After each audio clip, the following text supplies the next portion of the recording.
एक बार चिंटू अपनी मम्मा से पैसे मांगता है। उसे दुकान की चीज़ खानी थी। वो अपनी मम्मा को बोलता है, मम्मा मम्मा आज आप मुझे पैसे दे दे, मुझे ना दुकान की चीज़ खाने का बड़ा ही मन हो रखा है, प्लीज़ मम्मा मुझे पैसे दे दे। हाँ बेटा, मैं तुम्हें पैसे दे दूँगी, लेकिन तुम दुकान पर अकेले कैसे जाओगे?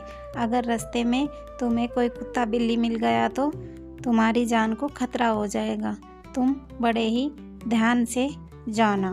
तभी उसकी मम्मा घर में अंदर जाती है और उसके लिए सिक्का लेकर आती है। सिक्के को देखकर वह बहुत खुश हो जाता है।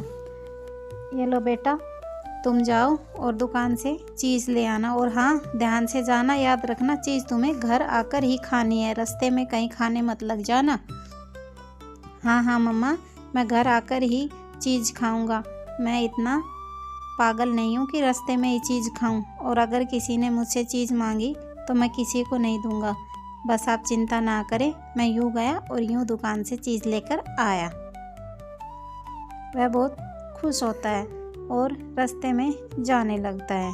तभी उसे रास्ते में काला चिड़ा मिल जाता है। काले चिड़े को पता लग जाता है कि उसके पास पैसे है। वह उसे रास्ते में ही रोक लेता है। अरे ओ छोटे चिड़े, किधर जा रहा है? तुझे पता नहीं है क्या? रास्ते में तुम्हारा अकेला चलना ठीक नहीं है। तुम्हें पता है अभी अभी मैंने आगे एक बिल्ली मौसी को और एक कुत्ते को देखा है। अगर तुम आगे गए तो तुम्हारी जान को खतरा है। भैया, मैं तो दुकान पर चीज़ लेने के लिए जा रहा हूँ। मेरी मम्मी ने आज मुझे पैसे दिए हैं, लेकिन आप बोल रहे हो कि दुकान पर जाऊँगा तो मेरी जान को खतरा है। आप एक काम करें, मेरे ये पैसे ले ले और मुझे चीज़ लाकर दे। मैं आपका यहीं पर इंतज़ार करूँगा, आप मेरे पैसे ले जाएं। तभी कालू चिड़ा उसके पैसे ले आता है और वह दूसरे रास्ते होकर दूसरी दुकान पर जाता है और वो कहता है, अरे वाह, आज तो मज़ा आ गया, आज तो मुझे पैसे मिल गए। इन पैसों से पेट भरकर पकोड़े खाऊंगा।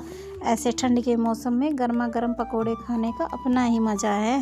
वह उन पैसों को देकर एक प्लेट पकोड़े की ले आता है और मज़े से पकोड़े खाता है। आहा, आज तो पकोड़े बड़े ही स्वादिष्ट हैं। चिंटू बहुत देर तक बाट देखता है, लेकिन वो नहीं आता। वो सोचने लगता है कि कहीं उस काले चिड़े ने मुझे धोखा तो नहीं दिया है, वो मेरे पैसे लेकर भाग गया है, वरना उसे अभी तक आ जाना चाहिए था। चिंटू रोते रोते घर जाता है। वह सारी बात अपनी मम्मा को बताता है। मम्मा मम्मा, मुझे ना रास्ते में ना एक चिड़ा मिला था। उस चिड़े ने ना मेरे पैसे छीन लिए। उसने बोला कि मैं तुम्हें दुकान से चीज़ ला कर दे दूँगा, और वो अभी तक नहीं आया मम्मा, वो मेरा पैसे ले गया। तभी उसकी मम्मा ये बात सुनकर बहुत ज़्यादा गुस्से में हो जाती है। उसकी आंखें गुस्से में बिल्कुल लाल हो जाती है और वो बोलती है, चलो बेटा मेरे साथ चलो, तुम मुझे बताओ कि वो कौन था जिसने तुम्हारे पैसे तुमसे छीने हैं, मैं उसे अभी सबक सिखाती हूँ। तभी वो दोनों माँ बेटे जंगल में चले गए। दोनों जाते हुए बहुत ही ज़्यादा गुस्से में थे। वहीं दूसरी तरफ कालू चिड़ा अपनी मम्मा को बोलता है, मम्मा मम्मा, आज तो मुझे खाना खाकर बड़ा ही मज़ा आया, आज तो मेरा पेट भरा है, आज तो मैंने गर्मा गर्म पकोड़े खाए हैं, मुझसे तो रहा ही नहीं गया, मैंने सारे पकोड़े खा लिए, नहीं तो मम्मा मैं आपके लिए भी गर्मा गर्म पकोड़े लेकर आता। अरे वाह बेटा, पकोड़े? तुम्हें पकोड़े कहाँ से मिले? तुम्हारे पास तो पैसे भी नहीं थे, फिर तुमने ऐसा क्या किया कि तुम्हें पूरी एक प्लेट गर्मा गर्म पकोड़े खाने को मिल गई? ज़रा हमें भी तो बताओ। वो सारी बात अपनी मम्मा को बता देता है। वो जाता है, तभी उसके घर पर राधा और उसका बेटा चिंटू आ जाता है। अरे राधा बहन, आज तुम मेरे घर पर कैसे आई हो? ज़रा हमें भी बताओ, आज तो तुम बड़े दिनों बाद आई हो। बहन, मेरे बेटे से किसी ने रास्ते में पैसे छीन लिए, मैंने उसे पैसे दिए थे और ये बता रहा है कि कोई चिड़ा इसके पैसे ले गया। बस मैं उसी की तलाश में निकली हूँ कि वो कौन है जो मेरे बेटे से पैसे छीन कर ले गया है। राधा बड़ी गुस्से में थी और गौरी सारी बात समझ चुकी थी। वह राधा से बोलती है, बहन मुझे पता है कि तुम्हारे बेटे के पैसे किसने छीने हैं। ये सब ना उस पिंकी चिड़िया के बेटे पिंकू का काम है। तुम उसके घर पर जाओ और उसे डांट फटकार लगाओ, ये उसी का किया धरा है। राधा पिंकी चिड़िया के घर पहुंचती है और उससे बोलती है, देखो बहन, तुम्हारे बेटे ने मेरे बेटे के पैसे छीन लिए हैं। मेरा बेटा सुबह घर से पैसे लेकर निकला था और इसने उसे बहला फुसलाकर रास्ते में उसके सारे पैसे छीन लिए। चलो अब पैसे वापस करो। नहीं नहीं बहन, आपको कोई गलतफहमी हुई है। मेरा बेटा पिंकू ऐसा नहीं कर सकता। मेरे बेटे पिंकू को बहुत ही अच्छी आदतें हैं। वह बहुत ही ईमानदार है, हमेशा दूसरों का भला करता है।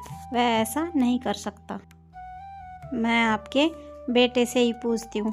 बेटा आप मुझे बताओ, जिस चिड़े ने आपके पैसे लिए उसका रंग कैसा था और वो कौन सी दिशा से आया था, तभी पता चल जाएगा कि वो चिड़ा कौन था। आंटी उस चिड़े का ना रंग काला था और वो मेरे जितना ही था। उसने मुझे पागल बनाया और धोखे से मेरे पैसे लेकर चला गया। वो चिड़ा बहुत ही बुरा था आंटी। पिंकी चिड़िया बोलती है, चलो मैं तुम्हें उसके घर लेकर चलती। वहाँ जाते ही वो उसे पहचान लेता है। हाँ मम्मा, यही था मम्मा, यही था जिसने मेरे पैसे छीन लिए मम्मा, और मुझे चीज़ नहीं खाने दी मम्मा। इसने मुझे पागल बनाया और मेरे पैसे लेकर चला गया और वापस नहीं आया। क्यों रे गौरी चिड़िया, तुमने अपने बेटे की गलती छुपाने के लिए मेरे बेटे का नाम क्यों लिया?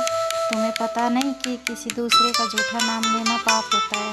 तुमने अपने झूठ को छुपाने के लिए मेरे बेटे को बदनाम किया, उसकी ईमानदारी पर शक किया। तुमने ऐसा क्यों किया बोलो?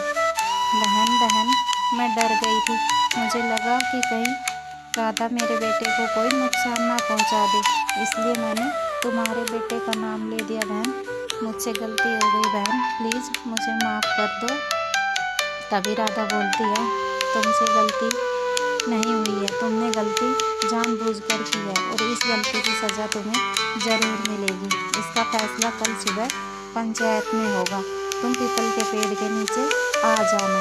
इस तरह वो लोग अपने घर चले गए। दोस्तों, अगर आपको ये कहानी अच्छी लगी तो काव्या ट्विंस को सब्सक्राइब करें, लाइक करें, कमेंट करें। इस वीडियो को देखने के लिए आपका बहुत बहुत धन्यवाद।